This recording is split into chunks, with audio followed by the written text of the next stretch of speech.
Regresamos, amable auditorio, este es su programa Foro Potosino. Licenciado Lorenzo Sánchez Andrade, el testador tiene que elaborar una lista sobre todos los bienes que tiene, sobre sus, por qué no decirlo, sus recursos económicos para acudir ante un notario público, o basta que lo haga de manera universal, de manera general el testamento y le comunique al notario su voluntad para que sus bienes pasen a nombre de determinada persona, o habrá situaciones donde designa a 2 o a 3 herederos. Excelente pregunta, licenciado Martín. Bueno, primeramente se pueden las dos formas, ¿no? Establecer y especificar un listado de bienes, características de lo que va a adjudicar, de lo que va en el momento en que ocurra su fallecimiento, y la designación de la persona concreta, a la cual desea dejarles estos bienes. Bien pudiera decir que es un bien inmueble ubicado en tal calle, con tal número oficial, con tales medidas y colindancias, y además dar los datos de características de inscripción al registro público de la propiedad. O bien decir en forma genérica, el inmueble ubicado en la calle fulana de tal, con el número fulano de tal. O los inmuebles. O los inmuebles. Y bien decir, dejo este bien inmueble en mancomún por individuos y por partes exactamente iguales a Pedrito, a Juanito y a Juanita.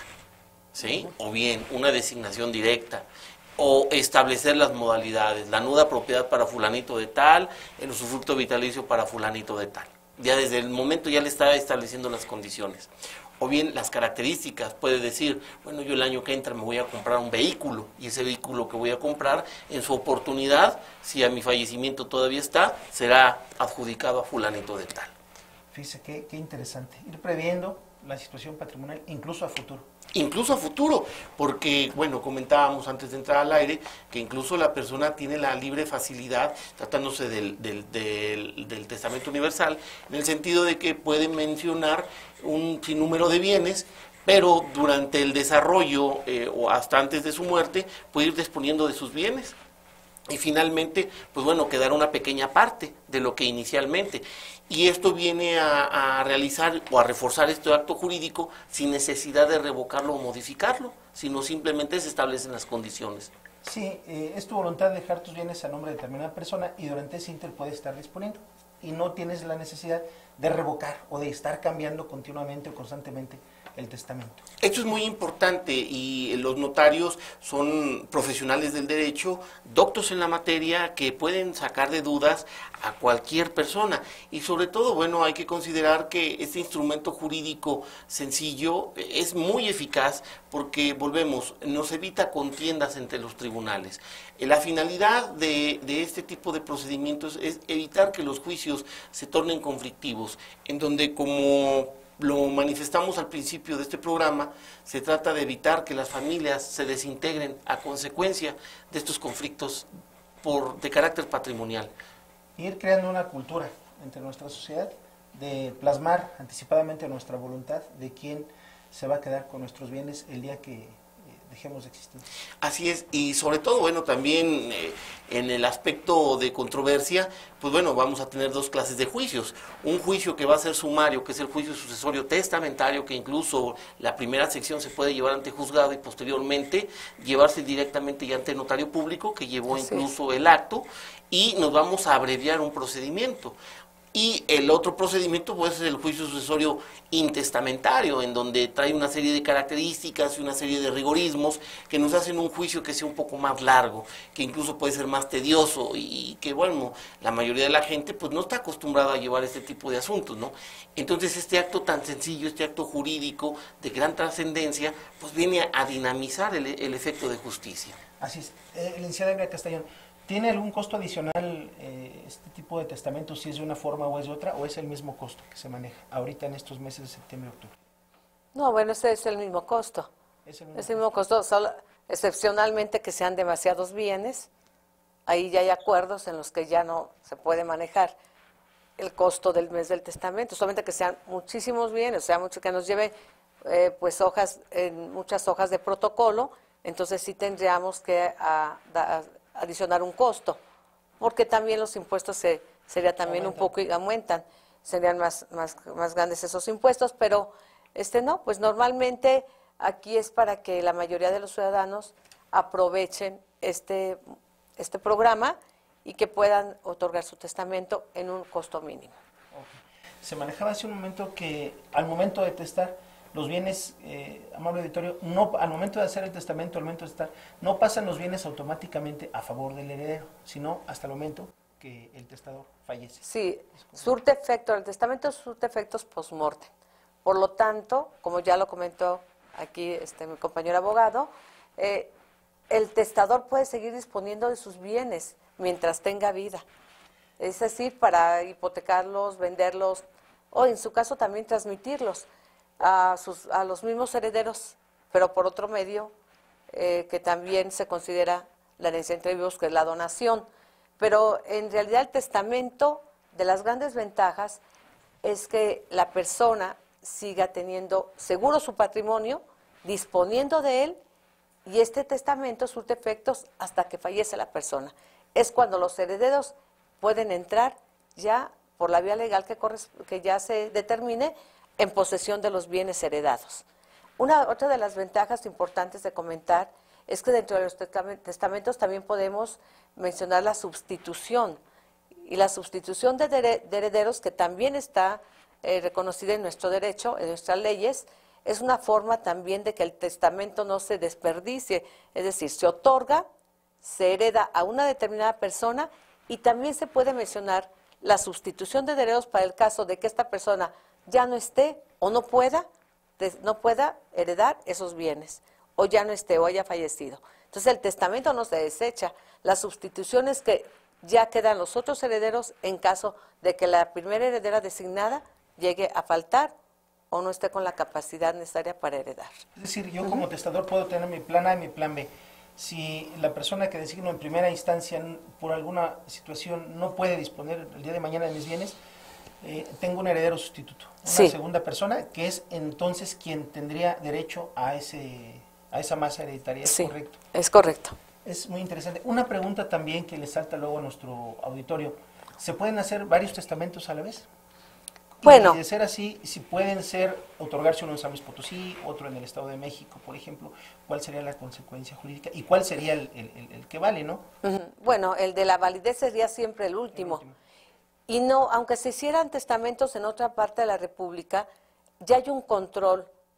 En el momento que los notarios otorgamos testamentos... ¿Hay forma de darse cuenta que claro, existen otros testamentos? Claro, tenemos el registro de los testamentos, se hace aquí en San Luis Potosí, en la dirección del notariado de gobierno del Estado de San Luis Potosí.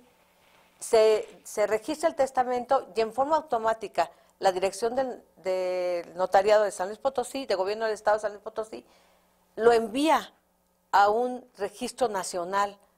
Entonces, sí hay forma de poder saber si la persona dónde otorgó su último testamento o se hizo, o cuál es el de la validez, es el último testamento que ya se haya otorgado, ¿verdad? Entonces, por eso, a nivel nacional también es posible lograr si lo hizo en otra parte de la República. Le hago esta pregunta porque es con el fin de evitar controversias. Puede resultar que no exista, ahora nos enteramos que existe ese importante banco de datos, esa coordinación importante entre notarios públicos para establecer si Juanito Pérez otorgó un testamento en San Luis Potosí y a la par, un día antes, un día después, va y otorga un testamento, por ejemplo, en Guadalajara. Eso es muy importante y nos da, desde luego, seguridad jurídica a los interesados directamente.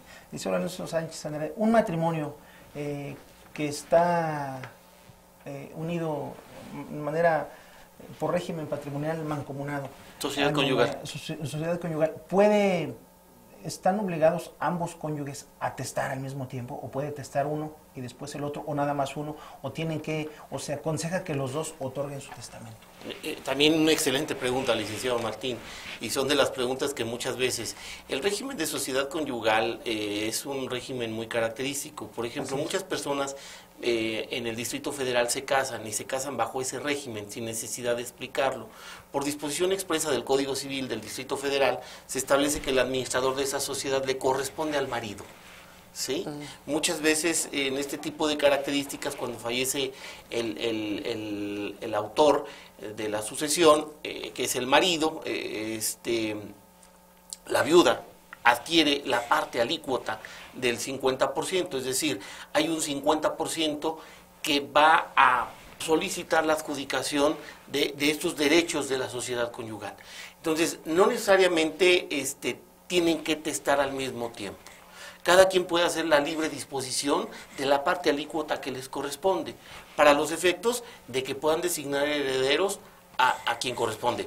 Obvio, lo correcto sería que los cónyuges se pongan de acuerdo respecto a la designación de sus herederos, para que no se anden peleando después características de bienes inmuebles que a veces son indivisibles. Indivisibles en cuanto a la forma en que no es posible hacer una división de un bien inmueble en partes exactamente iguales, o que se tenga que hacer un prorrateo, para los efectos de que pueda haber una división. Entonces, aquí lo correcto sería que los cónyuges se pusieran de acuerdo, sobre todo si están en este tipo de características de sociedad conyugal. En el estado de San Luis Potosí, por el contrario, para que una persona tenga el estatus de sociedad conyugal, debe expresarlo expresamente ante el oficial del registro civil y realizar un listado de los bienes que van a conformar la sociedad conyugal y adicionalmente inscribir esos bienes ante el registro público de la propiedad y de comercio para que surta sus efectos frente a terceros. Es decir, la lista de bienes que conforman la sociedad conyugal deberán de estar inscritos para que tengan los efectos publicitarios. Y en ese momento pues ya se pudiera adquirir, porque por ahí hay algunas tesis de la Corte para el Estado de San Luis Potosí que se ha dicho que si aunque tengan sociedad conyugal los bienes no fueron inscritos en el registro público, cada quien conserva la titularidad de sus bienes. Así es, sí, pues, sin duda un interesante tema, lamentablemente se nos terminó el tiempo. Licenciada Elvia Castañón, antes de agradecerle su participación en este programa, ¿dónde se le puede consultar, dónde se le puede visitar para, pues, si alguien de nuestro auditorio desea acudir ante usted para formalizar su voluntad? Bueno, pues en principio, invitar a toda la ciudadanía. Es muy importante, hagan su testamento, comparezcan ante el notario de su confianza y hagan su testamento.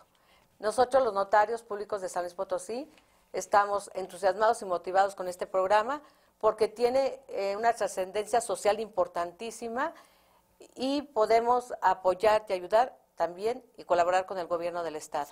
Entonces, los invitamos a todos los ciudadanos para que aprovechen este programa y que puedan, pues nosotros, los notarios también finalmente, lograr que este programa sea un éxito. Y bueno, en cuanto a lo que respecta, yo los invito, yo estoy en el domicilio de calle Blas Escontría, 950, en Soledad de Graciano Sánchez, ahí estoy a sus órdenes, y bueno, pues ya me va a dar mucho gusto atenderlos y poder coadyuvar con la ciudadanía para que este programa, como comento, sea todo un éxito. Así es la licenciada Elvia Castañón, notario público 137, Soledad de Graciano Sánchez. Muchísimas gracias por acompañarnos a este programa Foro Potosino, licenciada. Sí, gracias, gracias. Muchas gracias por acompañarnos a este programa Foro Potosino. Gracias, licenciado Martín, por esta invitación. Ya lo escuchó, compañero del auditorio, no herede juicios, no herede gastos innecesarios, mejor genere condiciones para que su voluntad se cumpla. Proteja su patrimonio. Muchísimas gracias y muy buenas noches.